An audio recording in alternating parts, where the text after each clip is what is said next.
absorb. Your fish don't like the taste of it. So there's a few issues with that. So what we've been using here on the farm, and not even just on the farm, we were using, garlic, obviously, to help with that, because you have to mask the flavor of your medicine or the fish are not going to eat it, right? They got to make it flavor enticing. So I found some cool products. I got to test them out recently, and it's the same stuff we use. It's just in a retail form, and I'm super excited about it. So Metroplex by Seachem, super cool product. Essentially the same thing we're using, metronidazole, same stuff. We put it in the food that you're using, right? And then, but the problem with that is the food doesn't bind. Or I'm sorry, the medication doesn't bind to the food. If you're feeding pellets or flake or something like that, preferably pellets, it makes it a little easier to absorb into. It doesn't absorb that well. So they also have this other product that's called Focus. Focus is basically a binding agent that binds the medication to the food. Okay, so great. So we've done that. We use those as directed. Like I said earlier, those treatments, I believe, are 14 days. Let me check. I'm pretty sure they're 14-day treatments like most of them are. Yeah, repeat every 2 days, up to 3 weeks until symptoms disappear. So that's pretty good. That's standard for that. So now we've got the right medication. We've got a way to bind it to the food that doesn't require grain alcohol and a bunch of drying out, right? Now let's look at what else we need to flavor enhance it. They also sell a cool little product called Garlic Guard. Garlic Guard is just a flavor enhancer for your food, and I think it masks it really well for covering up different types of food. So we usually buy here on the farm. I mean, we were buying basically like a flake that already had garlic in it, but I couldn't find anything until recently about how to do this on the home Aquarius level. So I'm super excited to find those products, and I think they're going to work really well for internal parasites. So that's what I would use. They work well versus a bath treatment. Now don't forget, I'm trying to add this to food. I think if the fish eat it and absorb it, it's going to treat much better than if you were just to give something in a bath, right? I just don't think the bath works as well. And that's just it's something I've seen in industry as we go on. This is what we use versus a bath for specifically internal issues, right? All right, what other problems in your aquarium can you run into? Well, a lot of it could just be time. So on top of using these to make sure your fish aren't sick, a lot of times your fish just need a timeout space. They need a place to recoup. They've been handled quite a few times with nets, so their slime coat, one of their first defense levels, could be broken down, right? So we need to make sure we give them time to relax and kind of gain that mucus coat back. And by the way, I guess I'll talk about this next, where we're talking about their mucus layer being one of their biggest defense mechanisms, right?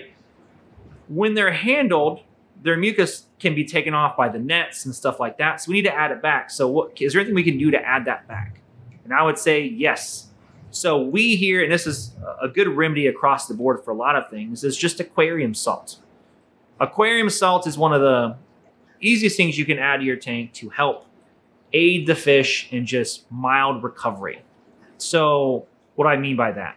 I mean, if the fish has been handled a lot and it's losing some slime coat, we can add salt to help replenish the slime coat. It also helps them breathe, make it easier for their gills to breathe, essentially, requires less energy for them, right? So those are the two main reasons I like to use salt in a quarantine tank. And I use it at a concentration where that's the purpose. You can use salt at a higher concentration to remove external parasites. In the industry, in a commercialized setting, you can do either what's called a bath treatment or a dip treatment. A bath treatment is typically a shorter time frame where fish are immersed into a higher concentration of salt in order to physically remove any parasites off the fish because it kills them. Which, by the way, it doesn't work as well for ick, but for a lot of the other ones it does, right? In a bath treatment. Same thing with a dip. A dip is an even super concentrated salt solution where you're doing it for like a minute, 30 seconds to a minute, and you're pulling them out and put them somewhere. My preference is not to use salt in that manner because it's so stressful, and I don't think most people use it in that manner anymore because it just causes too much stress for the fish. Most people will use another medication that's less stressful, like ICX essentially, and use salt as an enhancer to improve gill function, like I mentioned earlier, and to help bring back that slime coat. And that's essentially what I want to use it for in this specific scenario for a quarantine tank, especially. So how much salt are you going to add?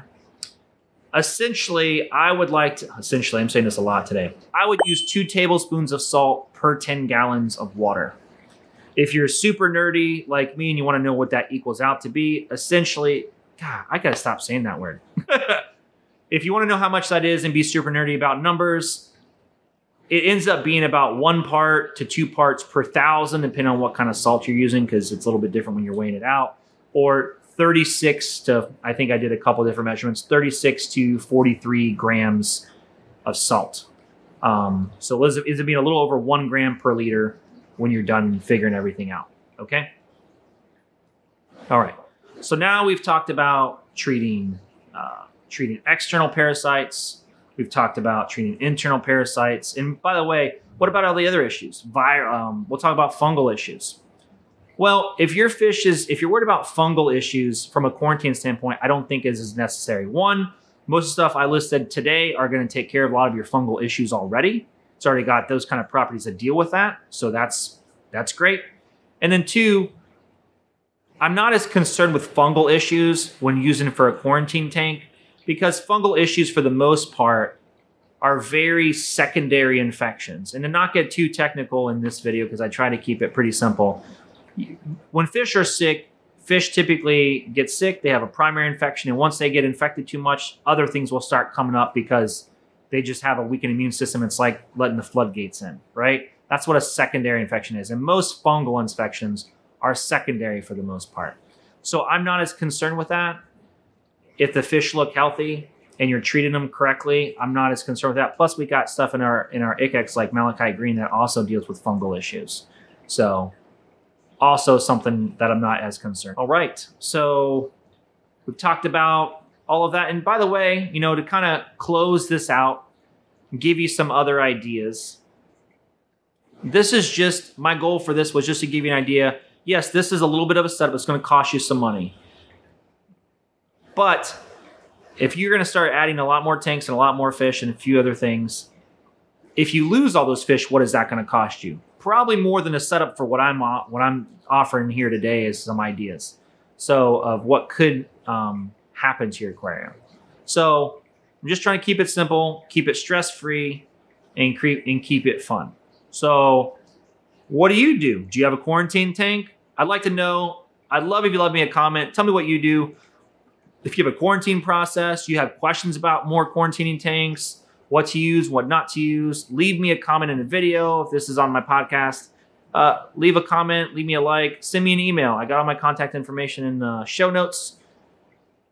And it's been fun. And this is my second or third podcast. I'm super stoked for this. And it's only going to get hopefully better from here. So let me know. All right. I'll see you guys next time. Peace.